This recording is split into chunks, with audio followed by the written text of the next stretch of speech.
A discussion about the importance of Jallianwala Bagh, which is the massacre that happened while the British ruled India, and with my grandparents and my mom, and I'm just gonna find out what they think of it and what's the importance of it. You know, Jallianwala Bagh happened on a very holy day of Baisakhi, which is a New Year's Day for all the South Indians, and a very, very holy day also for all around India. And so my mother told me about this. She was 6 years old when it happened, and it was quite a big massacre and everybody was upset. And so this really fueled the independence movement. Okay? And what do you guys think of? Well, you know, I think it was critical because it was 1919, which India had actually participated in World War I, which had ended in 1918. They had done there had been a lot of goings on during that time, and a lot of help by the Indian British soldiers to help fight against the World War I, except for a couple of provinces. Punjab was one of them that really didn't participate. They refused to participate. And it was very significant that, and very frustrating, I think, to the British that there was non-participation in Punjab. Wouldn't you say? Yeah. And the thing that bothered me most when I read about the Jallianwala Bagh is the soldiers who were asked to shoot against the people in the park were Indians.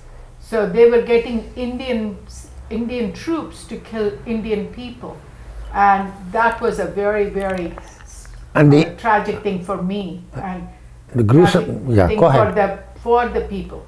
The gruesome nature of it was a lot of women and children who were killed. And it was a peaceful gathering. It was not any.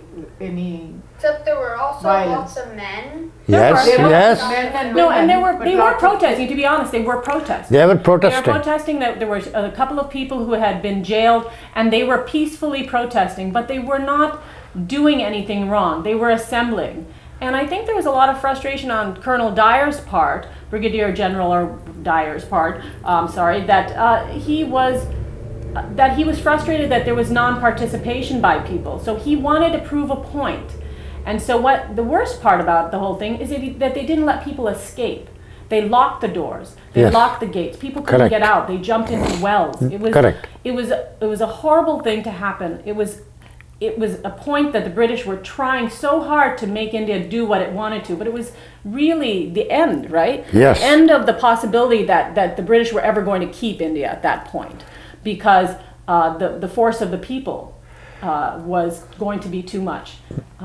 This was a horrible event. We went there. Actually, Srivats went there. And when he was very little, and he doesn't remember, he was about a year and a half old. Yeah.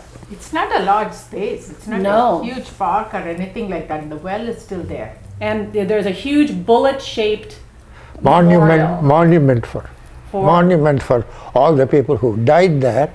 And also, it is important for us to see that violence of this nature, and essentially in the end, due to Gandhi, the whole movement became non-violent.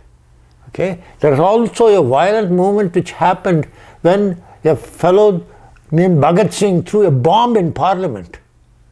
Okay? And it's kind of, I'll tell you a story about this later on. But Pati, And after India gained independence, did they kill Colonel Dyer or? No. He was, I believe, and I don't know what happened exactly. I'm sure he was punished. They had to. They were really forced they couldn't have let him go. The worldwide reaction was quite... The British couldn't have let it go. They couldn't have just said, sorry, you're... Yeah. The British military wouldn't have kept him My there bad. anyway. No. They do. We don't know. I don't know, to be honest. We don't know. But I suspect that he was taken away from his command at that point. I'm sure there's too much of a publicity risk. Huge reaction. So Pati, what about women and children? That idea of women and children in India? Women and children are always extremely protected, like any other culture also. But in India at that time was in our culture. More.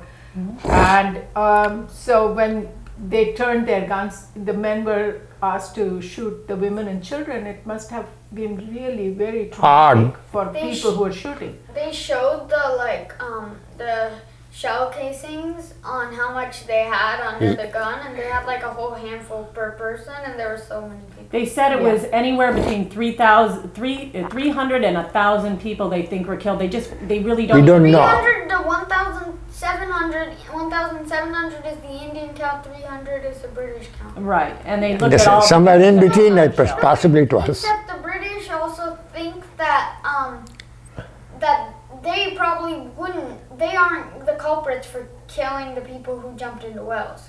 They certainly Possibly. threatened them, so they Yeah. might not count those as Well, but they deaths couldn't right there. escape.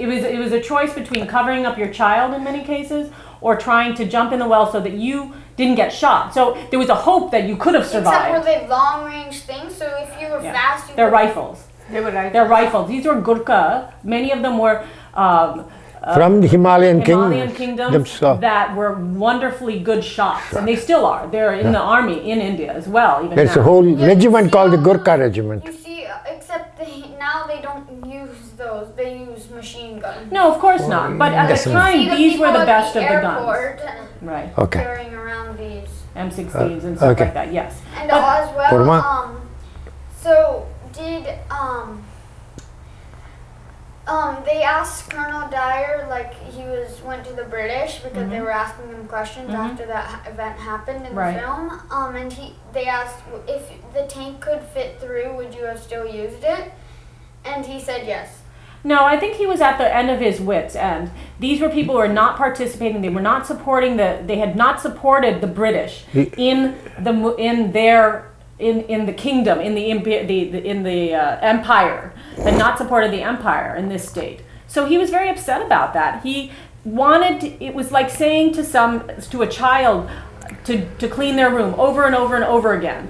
And to do the things I tell you to do. Just because I tell you to do it, you should do it. This was his example of saying to them, But- we're going to do it. And what happens? You guys are, you're a kid, right, Shri? If I keep telling you something over and over again, at some point you're going to say, I'm not going to do it. But you can If see, you don't think it's right. you can see, but the main thing here is it was very, very violent and gruesome, as you possibly saw in the movie. And that has an impact on people. Okay? Yeah. And Right. so there was a real impact and a change. It was no going back for the British. I think it was say something about the thinking of the British as the overlords at that point, and how they considered the life of an Indian to prove their point in some way, and they didn't think it was highly practical. I think that's a great point, Bhakti. Okay, Thank you. thanks. You are welcome. And so thank you for having this discussion. It really helped. And thanks.